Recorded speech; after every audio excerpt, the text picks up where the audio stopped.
I was saying, this was our third session, but last week I had like this terrible flu, so I was not really able to host. So our last week session, it was postponed to July the 31st. Okay. So today we're going to be talking about the Asian American experience in the United States. Yeah, so I'm going to be sharing my screen. Let me know if you can see it. Okay.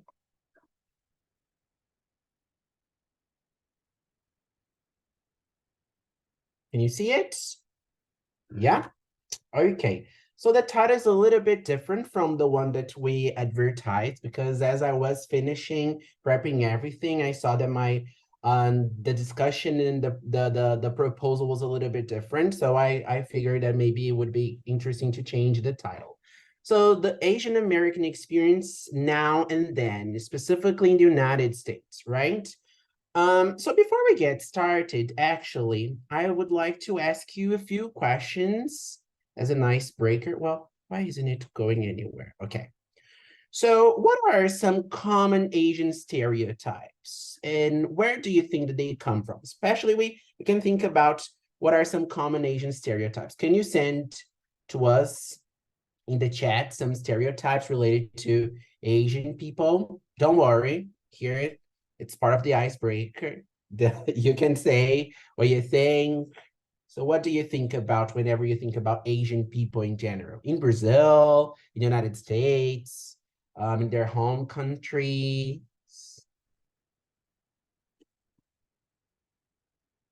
Are there many? Are there very few? Please do. So I'll be waiting. Send it on the chat for some stereotypes.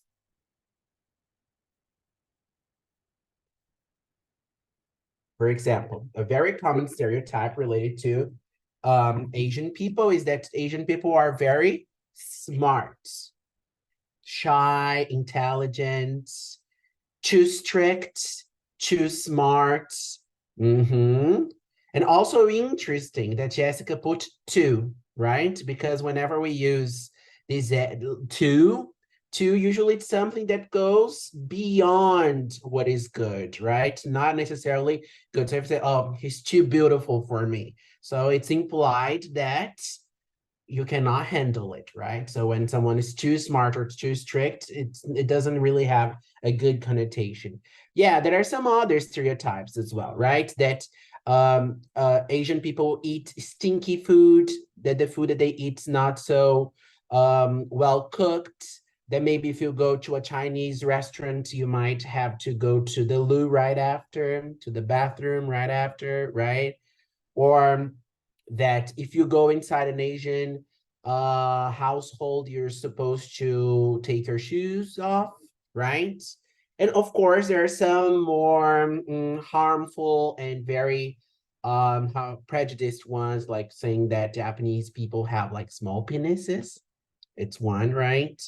Or that the Asian women, they tend to be very submissive, or things like that, right? So these are some stereotypes. And where do you think that they come from? Do you have any clue where they come from? Do you think that they come with Asian people?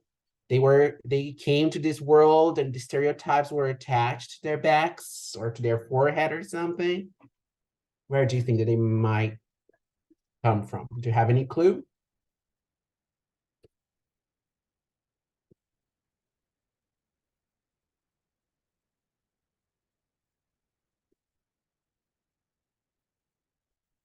No? Well, so we're going to try to tackle some of these things today. So before we get started, actually we have already started, right? So everything starts with a trip. So we're going to have a little bit of Asian American History 101 here. So everything starts with a trip. So whenever we think about the Asian immigration, it's very common for people to think about maybe the 20th century, the 19th century. But actually, as I was researching, I found out that the first Asian people in the Americas, actually, it was in Mexico, you know? So why Mexico, you might be asking yourselves. So the thing is, I don't know if you are aware of that, but back in the 16th century, the 15th century, Spain took over, they colonized the Philippines, okay?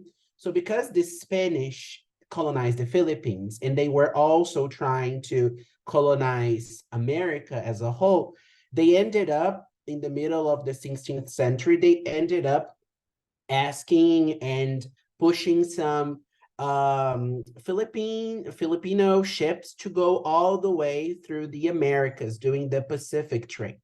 So from Manila, which is the capital of the Philippines, it was pretty common at a certain point in the 16th century to have a route between the Philippines and Mexico, you know, Acapulco specifically. So this was basically the first traits of Asian in Americas, okay? But to be more specific, how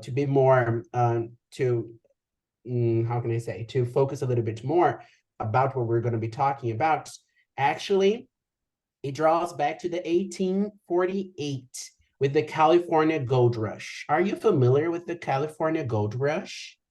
So the California Gold Rush was basically when the American people, they started going even further to the west, right?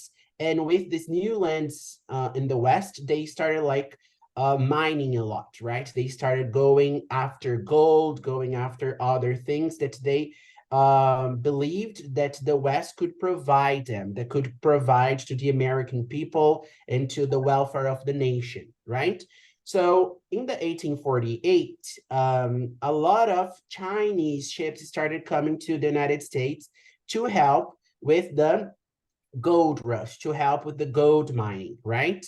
And back then, a lot of Chinese people, especially Chinese immigrants, started coming to the United States and working the mines. But not only were they working in the mines, but a few years later, the United States came up with a plan to create the Pacific Railroad that would connect, also here we have like an illustration about the gold mining, right?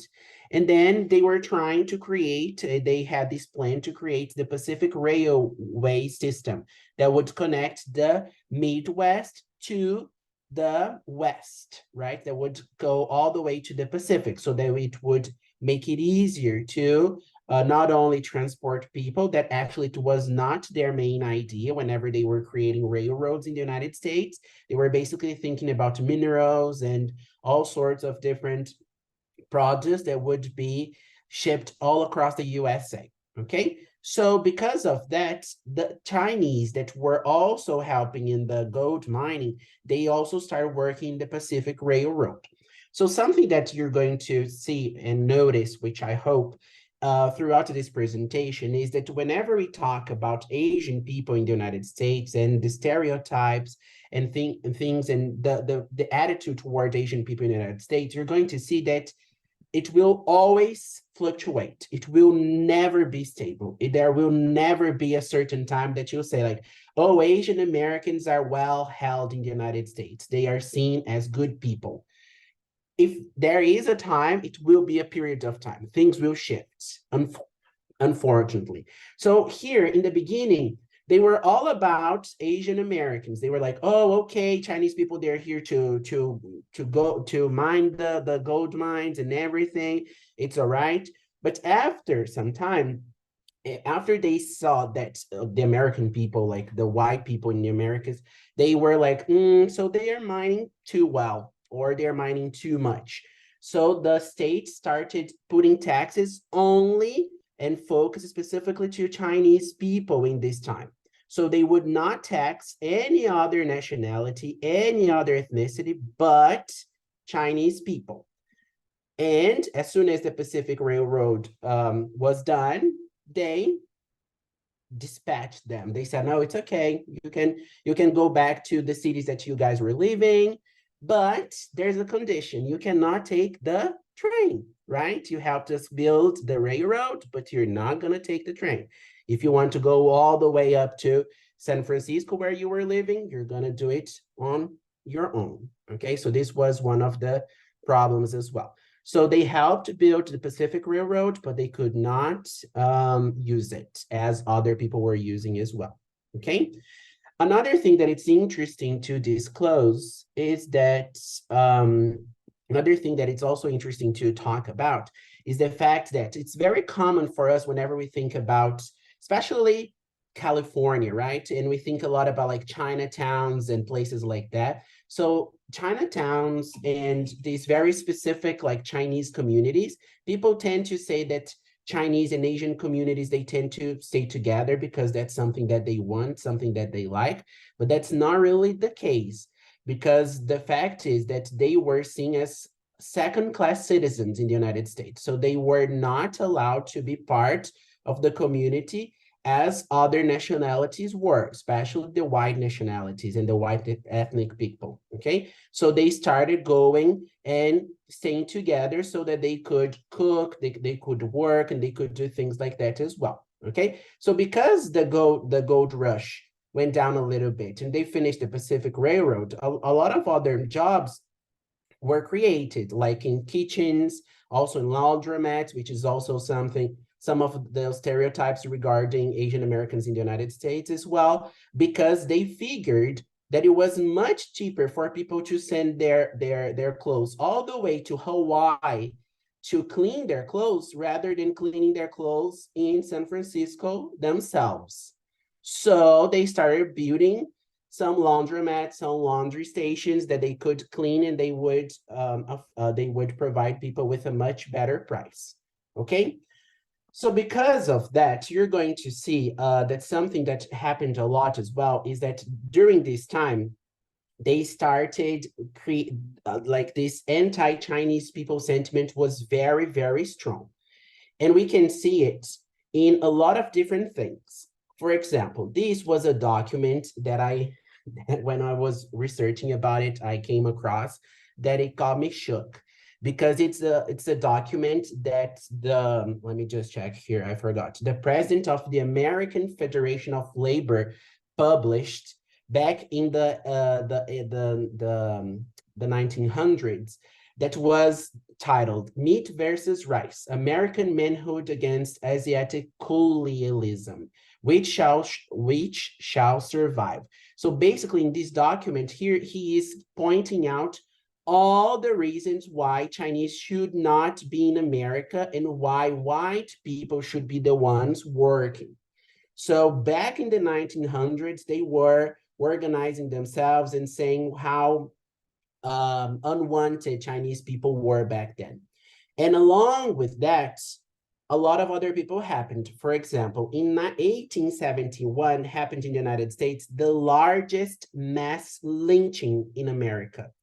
And why was that? It was a mob of 500 men and women and people that killed 17 Chinese men during this time, because of all this discourse that was going around, all this rage towards Chinese people, saying that Chinese people were taking their money and everything like that. So 17 people were killed, and it's considered up to this date the biggest mass lynching in the US history so far, okay? So I put here as a question, right? The beginning of the yellow peril discourse. So the yellow peril, it's something that we're going to see throughout the presentation. Is something that it's a discourse. It's something that people say, or that it's in between the lines, that at a certain moment, yellow people, in this case, Asians or Asian Americans, they will turn their backs to the United States, and they will at some point start attacking, okay? And this is some of the beginnings of it that we can trace, and it has not stopped, unfortunately. So because of all this rage, they started like seeing newspapers, like comics like this, so the Chinese wall around the United States of America, which kind of sounds similar to some other discourses that we have been hearing for the past few years, right? And in 1882, the United States actually did something to help Chinese people, right? No. So actually they created the Democratic Chinese Exclusion Bill. So they created a bill, they created some law forbidding Chinese people to enter the United States. And all the Chinese people that were in the United States, all Chinese Americans that already lived in the United States, they basically lost their nationality. And if they ever went away from the United States, every time that they would go back to visit their families or something like that, they would have to try to apply all again, but they were forbidden nonetheless. Okay, so this was one of the problematics as well back then. So from the 1882 up until the 20th century, Chinese people were banned from the United States because of this law. And it's interesting because then we have here like, has been signed by our democratic president. Hip hurrah, the white man is on top. Let every Democrat and all other good citizens turn out and ratify this democratic measure. So the white man is on top. So white supremacy was also there, right? Even after the Civil War, even after people were saying that America was indeed a free state, right? And then, okay, so Chinese people were banned.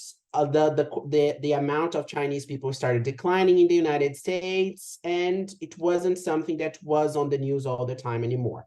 So they were, and at that time it was very, this law here specifically, it was very shocking to the community, to the international community, and everyone, because it was targeting a specific nation. They were not targeting a specific ethnic group. They were only targeting Chinese people. So other Asian communities, they could come to America, but if they were not Chinese. So a lot of other communities started popping up in the United States, but once again, everything seemed to be normal. But in 1929, we had the Great Depression, which led them to harness their rage once again towards a certain group, and this time was the Filipinos. So January 15, 1929, Filipinos keep out, get rid of all Filipinos or we'll burn this town down. See? Or even on the newspaper, right? Mobs drive Filipinos from Valley Town. So there was a lot of this anti-Filipino sentiment in the United States back in the 1929 again. And then after some time, it cooled down. But then, as I said, 1937, we have Pearl Harbor, right? We have the Second World War. So now Chinese people, it was a little bit they left behind a little bit of their sentiment towards Chinese people. Filipino people were still in their radar, but then the Japanese became the ones that they were targeting. So you see, even though they weren't at the same time targeting a specific ethnic group and saying like Asian people, they were each time targeting a specific nationality, right? A group of people. So with Pearl Harbor, what happened as well was that all the yellow peril discourse that was going on, that at a certain times they were here to help us, but at some point they would turn their backs on us and they will actually attempt to overthrow us or to take our place or to be what we have always been, actually became true in their eyes. And what shook me as well was, are you familiar with Dr. Seuss? Dr. Seuss. Dr. Seuss, he was a very famous American writer. He would be something in the lines of Monteiro Lobato for us. And Dr. Seuss, apparently, he was known for being pro-racial movement in the United States and everything later on. So he was how can I say? He was anti the Nazi discourse. So he was pro-Jews, pro-Black people in the United States, but he did not express the same amount of, shall I say, empathy, sympathy towards Japanese people. So in his drawings, he would always allude to this yellow peril and how dangerous Japanese people were. So the end of the nap. So this representing the United States and obviously the Japanese people trying to overthrow him or the states. another representation. So California, Oregon, Washington, which were the states that most of the Asian community was settled. So waiting for the signal from home. So that the idea was that Japanese people were there just waiting for the Japanese, I forgot, the Japanese emperor or the general to say, oh, now you start destroying the United States and join us to the fight in the World War II. So then what ended up happening, oh, this is another one. What have you done today to help save your country from them? Right? And here, they're not targeting specifically Japanese people that came during the World War. They were targeting Japanese Americans that have been there for a long time, okay? And then what did this lead up to? To other things as well. For example, the Time magazine and different newspaper creating this type of articles. How to tell Japs from the Chinese, or how to tell your friends from the Japs. Japs, actually, in the United States, it's considered a racial slur, just like the N word, right? Because in the past, it used to be used to describe or to refer to someone in a very derogatory way, okay? So if you're ever talking to someone, never call someone Japa in the United States because they will hear as Japs, even though you might think that it's okay. Which even in Brazil, I wouldn't advise you to call someone Japa or Japinha or anything like that, okay? So here they are trying to come up with formulas that will help you describe and separate Chinese people from Japanese people, okay? And of course, things could get worse, right? So during the Second World War in the United States, if you're not aware, they created 10 concentration camps for Japanese people. There were created 10 all over the states, and they are estimated to have had around 120,000 Japanese people, Japanese Americans in these concentration camps. Where is it? Just a second, because I had, wait, just a sec. Because I put some photos in here. I think I might have,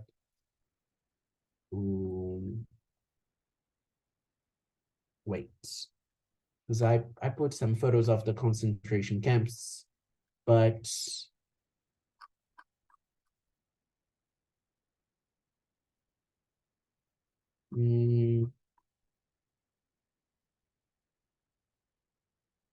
that's odd. Just a second. Just so that you can see it's nothing, it is troubling, but not in the way that you guys think. I put some pictures just so that you can see how big they were, because, yeah, here, I think yeah.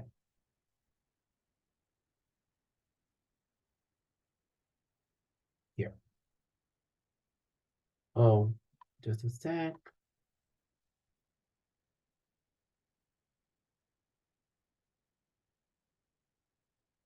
So here, this is a photo of one of the concentration camps in the United States. And then they would put a bunch of families inside, and they were kept in captivity for 3 years. And they estimate around 1,500 people have died during this period of time. And also, when they were taking the Japanese people to the concentration camps, of course, they lost all their properties, they lost all their business, they lost all their sense of home, because they were creating in like this new place, um in this new American, this new land, right? So it was something that happened and that sometimes people don't really realize. So here's an example of one of the things that they would put everywhere. So instructions to all persons of Japanese ancestry. So then they would give, and then they would also send these people to the concentration camps, okay? But then after the war ended, the concentration camps also ended, and then things were starting to get a little bit better. Then in 1965, they signed the Immigration and Nationality Act, which actually was much better than what they used to have before. And now every nationality used to have their own quota So it wasn't like targeting any nationality specifically. So they would have everything set. So, oh, Italians could immigrate like maybe, I don't know, 5,000 Italians every year, 1,000, so they were not so unjust, so to speak. So they tried to come up with like some law that would be much better. And why is that? Because of the civil rights movement back then, right? And also because of the Cold War, and also something else, because during the wars, what started happening a lot? A lot of the soldiers started having babies in those countries, right? So now they had a lot of partially American babies born in different countries that wanted to return with their fathers. Also, war brides that would also like to accompany their loved ones when they were back. So all of these things resulted into the signing of the Immigration and Nationality Act. Okay. So far, so good? No? So this was an attempt to uniform national quotas regarding the immigration. Okay. Okay. So maybe we could say that hates something from the past, right? That we have gone past that history is always evolving, we're always progressing, right? Right? An Ohio man is charged with a hate crime, accused of attacking an Asian American student and blaming him for COVID-19, 2022. Or maybe Indiana University students stabbed in racially motivated attack, 2023. Or 8 dead in Atlanta spa shootings with fears of anti-Asian bias, 2021. Nearly 75% of Chinese Americans report discrimination past year. So as I was saying, and as you can see, there's always some time that you think, okay, now Asian Americans can breathe and everything is okay. And yes, the United States is the land of the free.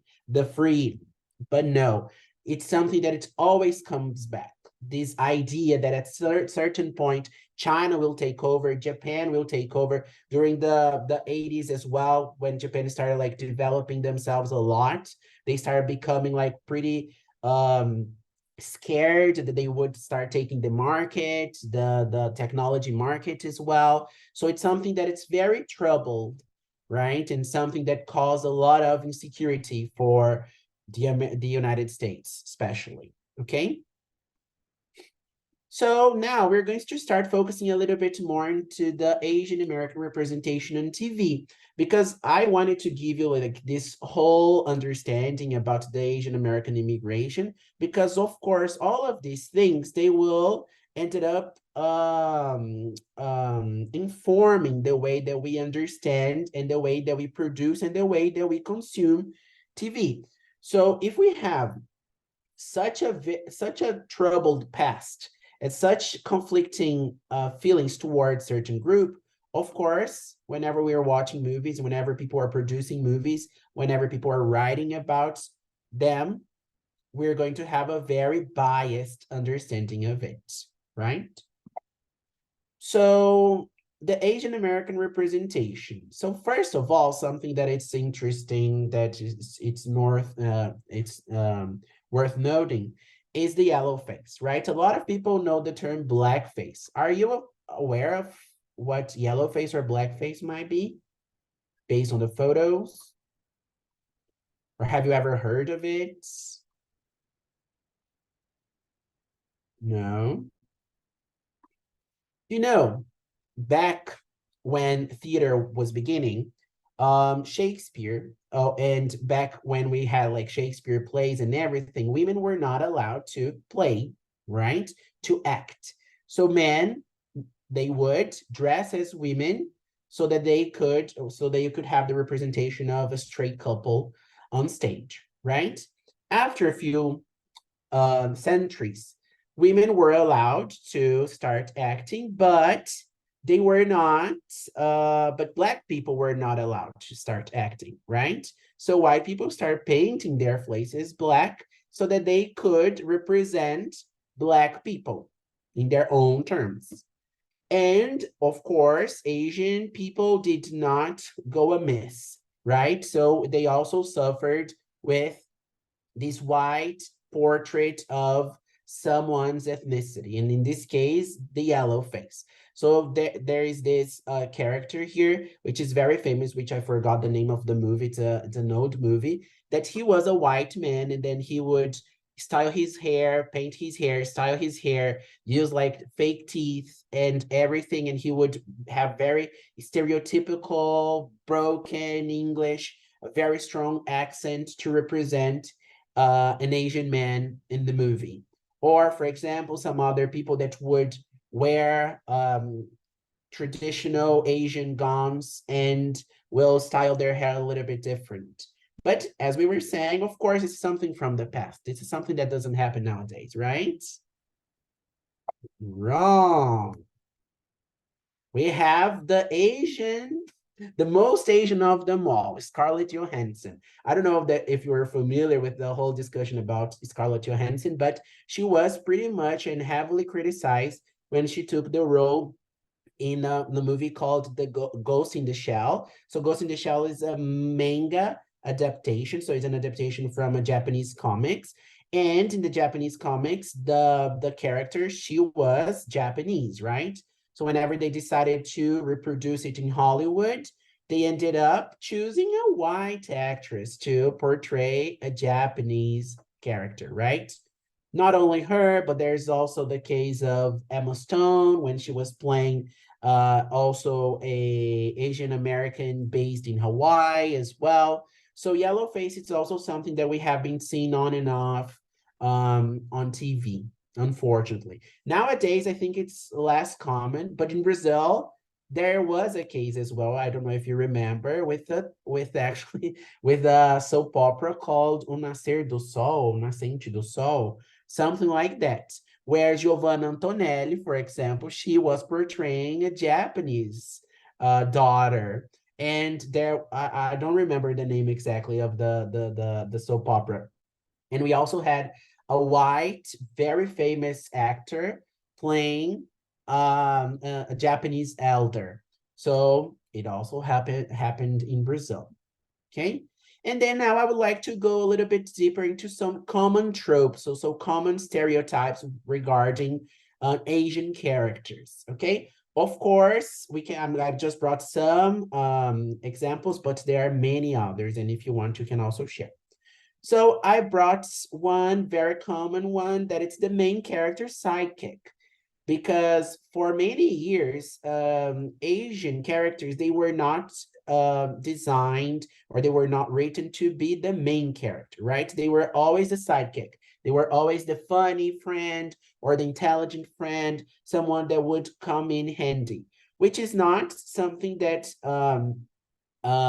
is exclusively an Asian experience. Black people in the United States also fit into this role of always the sidekick of the white, all-powerful, all-intelligent main character, right? So the main character sidekick. In this case here, I brought Spider-Man's best friend.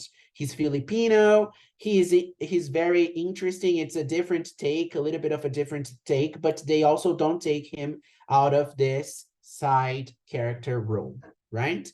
Within the Marvel universe, we have been seeing a little bit of a shift. We had Shang-Chi, which was a superhero movie that was pretty much all made with Asian actors and actresses, but it will also fell into some other stereotype that we're going to talk a little bit about in a minute.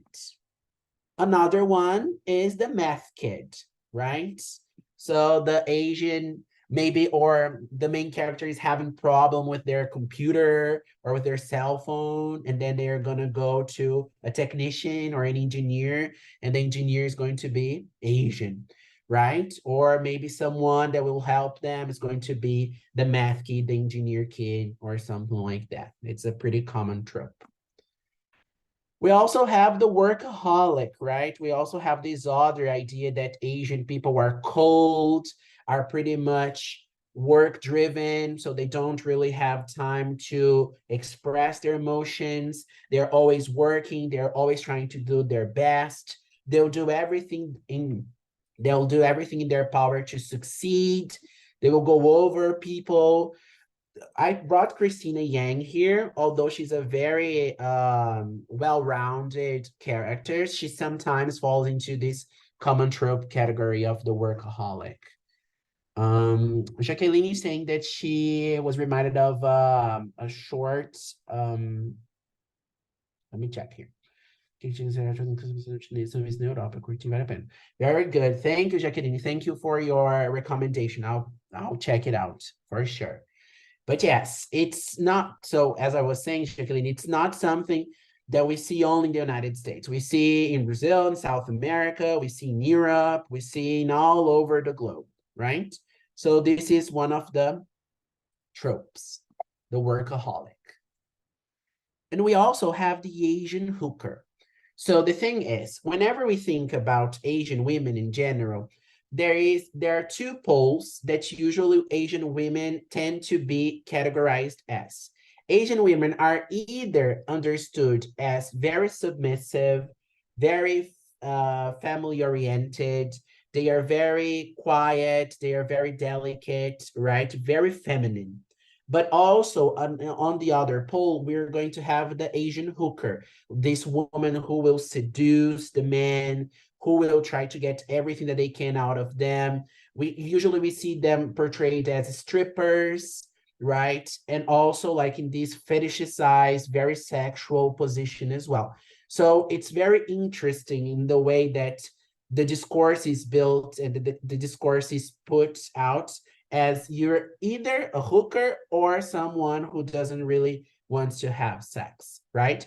But always, they are always, how can I say that? They are always playing a role, and their role is to be used by the white men, right? So you can see them a lot, especially when we have like the Vietnam War and when they're representing Vietnam War and the way that the soldiers would interact with the local community or the local women in there as well. So it's quite problematic. And of course, we have the Kung Fu fighter, because all Asian people know how to fight Kung Fu, right? Or Karate Kid, right? Also a very famous one. So you're watching a movie and then, I don't know, there's like a whole action scene going on and you look in the back, there's like a tiny little girl, like you go up and you help them because you probably know how to fight, right? So there's always like this common trope as well. If we think about Jack Chan or Bruce Lee, right? They are very famous for their action scenes. And also people will also think that other people fight as much as they do. Yeah. And then how can I say, well, to counterpose the very intelligent kid, there's also the dumb with no social clues friend, right? The Asian guy who does not know how to interact with women, who doesn't really know how to talk at all whatsoever, right? So they are either super intelligent or quite dumb, who needs aid or who needs the white friend to help him and tell, no, this is how you date a girl. Oh, you should kiss them like this or like that, right? So these are all tropes that whenever we feel that we are represented, or we used to feel that way, we would fall into one of these categories. People be like, oh, why are you complaining about it? There are a lot of Asian people on TV. But then, is it a good representation though? Right? What's the good point of it, right? Because then, of course, when we go to school, people be like, oh, you look like that character from that movie. And then you look at it, oh, but I don't want to look like them, right? It's not like a white kid that they'd be like, oh, you look like, oh, you could be like Spider-Man, or you could be this, or you could be that. And then you're like, oh, you're the sidekick, maybe their friend or something like that, right? Okay, so I didn't want to seem that everything is all bad. There's hope, and I'm pretty hopeful, and I'm really excited to see some other productions that are being produced right now, and things that they have been producing all over these past few years. So I brought some TV shows, some recommendations that maybe you should look it up. TV shows, but mainly movies. So I brought here The Good Place. And why did I bring The Good Place? They have this character here, and he's a really interesting take on the super intelligent American, super intelligent Asian kid, because actually he's very hot. He's a himbo.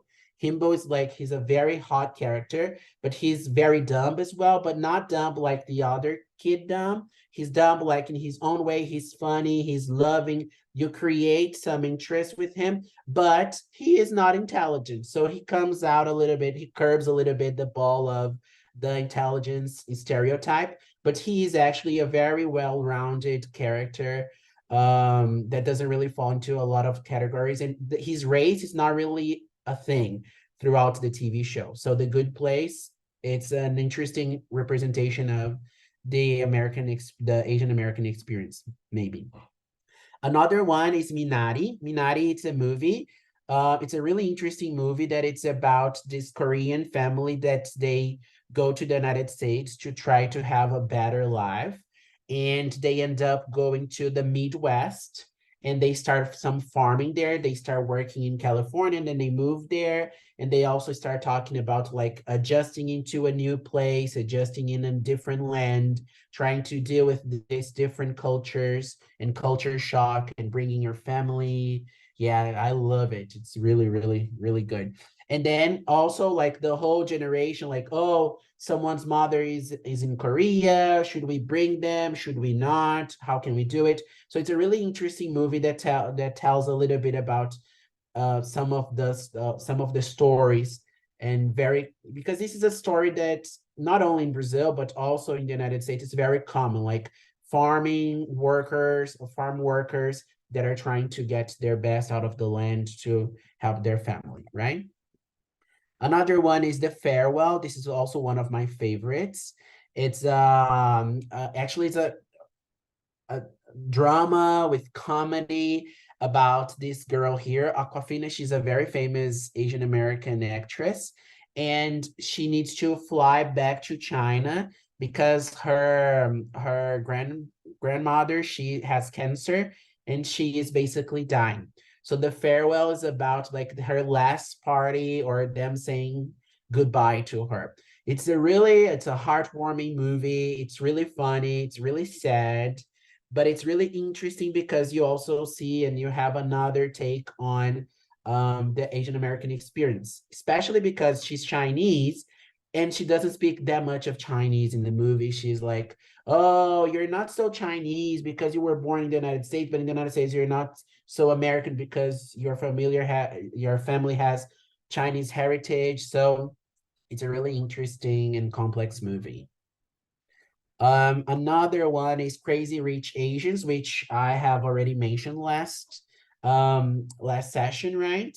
It's a rom-com, so this is it's an interesting take because it's a rom-com that usually have white people being portrayed, but in this case, it's an Asian love story that they travel all over. You see a lot of Asian actors and actresses with a very common plot, but not necessarily stereotyping them is exactly like we are used to seeing in other type of movies, right?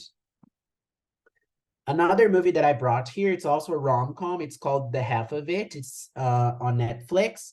And it's interesting here. I also wanted to bring this one because this movie, we have a queer representation of an Asian American person, right? Because also, this is another thing. Whenever we think about Asian people, we think that all Asian people are straight, right? Are heterosexual. And that's not the case. But we have very little representation of queer Asian Americans, right?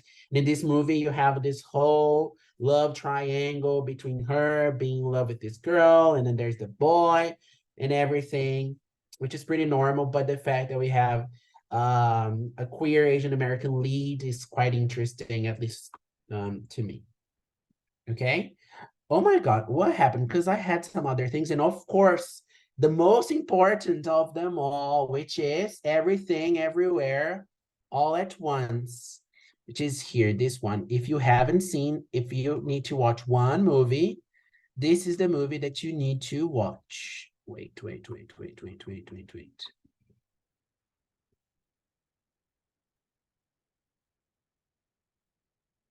Oh, I don't know what happened. I think maybe the picture that I had chosen, maybe I deleted it. So Everything Everywhere All at Once was the movie that won the Best Picture Oscars this year. And it is simply amazing. To be honest, when I was watching it, when I first watched, when I watched the trailer, I was like, it's not gonna be good. But it was amazing. I really liked it.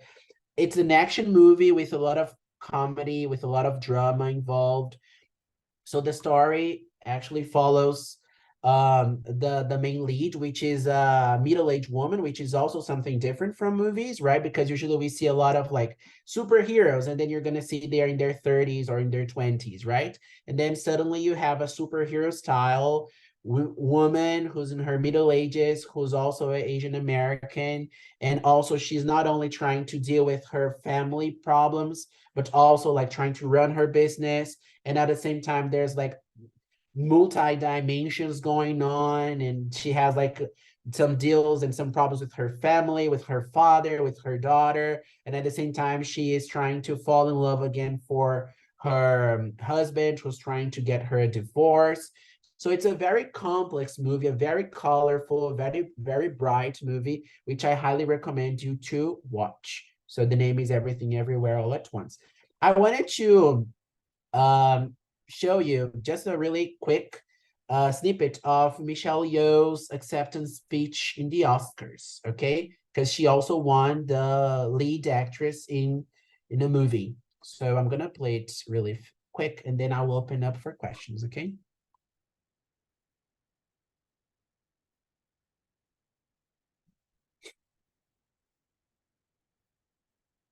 Tell me if you can hear it. And now here. Yep, okay. And now here are the nominees. So actually, it's interesting to see, for example, before we go, that she was the only Asian American person running for the Oscars, right? Everybody was white.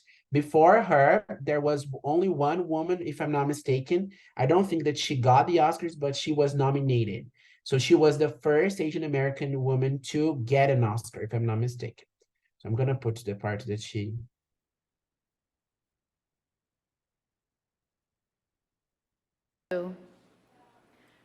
Michelle Yeoh. All I Want. As a child, Michelle Yeoh studied to become a ballet dancer, and despite her illustrious career in action films, has no formal training in martial arts.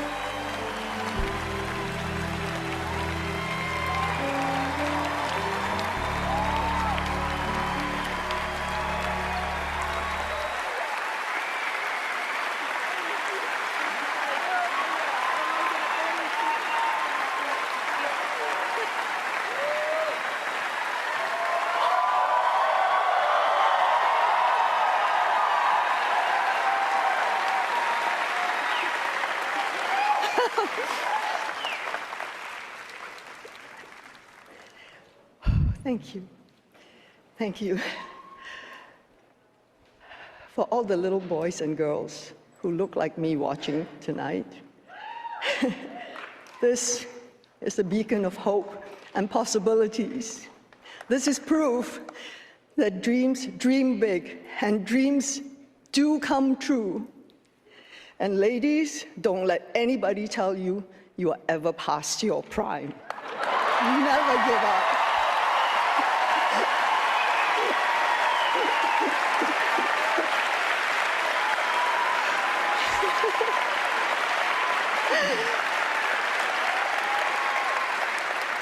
I wouldn't be standing here tonight without the Daniels, without A24, without my amazing cast and crew, without everyone who was involved with Everything Everywhere All at Once. But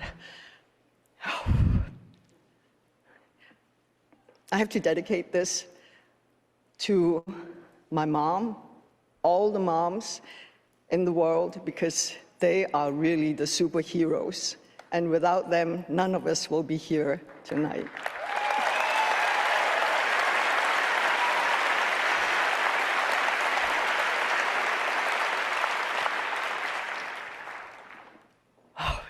She's 84, and I'm taking this home to her. She's watching right now in Malaysia, KL, with my family and friends. I love you guys. I'm bringing this home to you. And also to my extended family in Hong Kong, where I started my career. Thank you for letting me stand on your shoulders, giving me a leg up so that I can be here today. And to my godchildren, to my sisters, But yeah, so that's basically it. So she gave her speech, and before her other partner, he also got the statue. His name is Kei Kwan, and he starred in a movie with Indiana Jones a long time ago, and then he had the chance to do this movie again, and then he got the Oscars, and he also got like really, really emotional. So that's basically it, my presentations. Do you have any questions? Is there anything that you would like to comment, or that you would like to ask?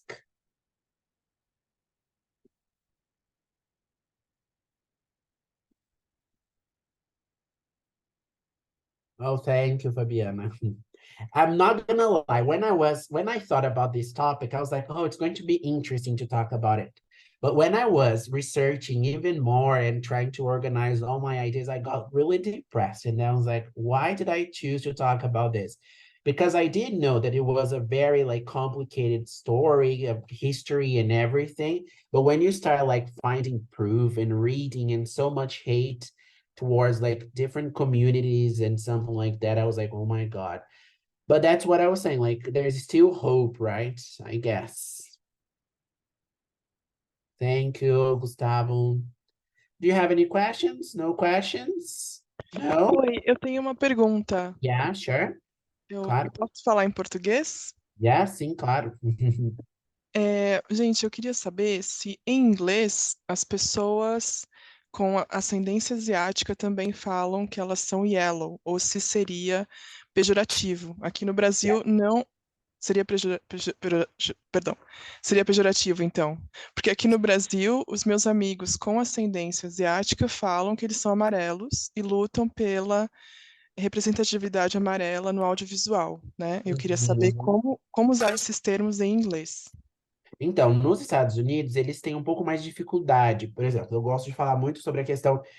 Eu acho assim, no Brasil a gente tem uma cultura linguística muito interessante que a gente ressignifica bastante as palavras, né? Então, vamos supor, a gente vê muito no movimento body positive no Brasil, que está tendo um caminho de não sou gordinho, eu sou gordo, eu sou uma pessoa gorda mesmo. Então, você vai lá e ressignifica a palavra.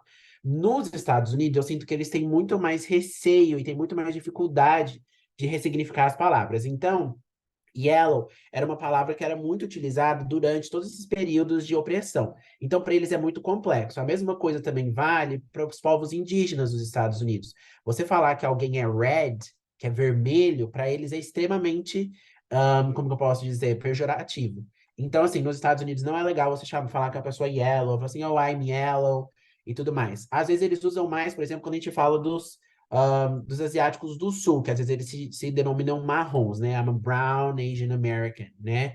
Então, às vezes tem esse recorte maior. Mas, geralmente, para eles se referirem a eles mesmos, eles costumam se utilizar Asian American, or Southeast Asian, né? Então, geralmente, eles não vão muito no lugar do yellow, não, tá? Eles geralmente têm essa, como que eu posso dizer? Um pouco dessa versão, com palavras que historicamente como que eu posso dizer, rotularam determinados grupos ou eram usados de uma forma ofensiva, ok? Outra coisa que eles usam muito, quando eles estão falando de grupo de pessoas racializadas, por exemplo, em inglês, que é um pouco diferente do português, e às vezes falar POC, que é People of Color. Porque no Brasil, você falar que é uma pessoa de cor tem um termo, tem uma carga pejorativa, né? Mas nos Estados Unidos é ok você falar POC. Então, tipo assim, eu fiz essa apresentação pensando em pessoas racializadas. Então, I tailored or I designed or I thought about, and I came up with this presentation thinking about people of color, not necessarily about white people. Então, eles usariam termos assim, POC. Responde a sua pergunta? Sim, respondeu. Muito obrigada, viu? Ok? Mas eu também, assim, eu falo do meu lugar, assim, que eu sou uma pessoa asiática, brasileira, né? Pelo tudo que eu vi e tudo que eu quis entender também, porque eu pensava, assim, pode falar será yellow também? Mas eu nunca vi, mas também é uma questão muito subjetiva e individual. Pode ser que você vai encontrar uma pessoa e falar assim, não, pode me chamar de, pode usar yellow e tudo bem, mas eu acho que como uma cultura mais normativa, assim, é mais social, eu não usaria muito esse termo, não, para se referir. Igual a gente fala black people, né? Fala assim, yellow people, então, não. Asian Americans or Asians. Ok? Não, o Gus falou assim, né? Eu lembro que na mesma época dos Black Panthers também tinha o Yellow Peril, que se ressignificou o termo pejorativo para dar nome ao movimento, mas não é comum usar fora do âmbito político mesmo, né? Então, tem isso, assim, também teve uma grande questão nos Estados Unidos durante o movimento racial, né? E toda a questão da marcha dos direitos raciais nos Estados Unidos. Muitos grupos asiáticos, americanos, se juntaram aos grupos de pessoas pretas e negras dos Estados Unidos para lutar pelo direito das questões raciais, assim. Mas ainda assim, nos Estados Unidos, assim como outros tópicos também, ainda está se avançando, né? Assim como no Brasil. Ok? Questions? No? So that's it. O meu outro slide também with my email. So if you have any questions, if you want further references or any other material, feel free to email me, all right? And also, I hope to see you next week. Next week, we'll be talking about euphoria and the opioid crisis in the United States. So we're going to be talking about drugs, legal and illegal drugs in the United States and how they are portrayed in the media. Okay, the topics, they are very chill. As you can see, I chose very, very light topics, but right. Okay, so thank you so much. Thank you again for participating, and I hope you have a lovely night. Okay, see you.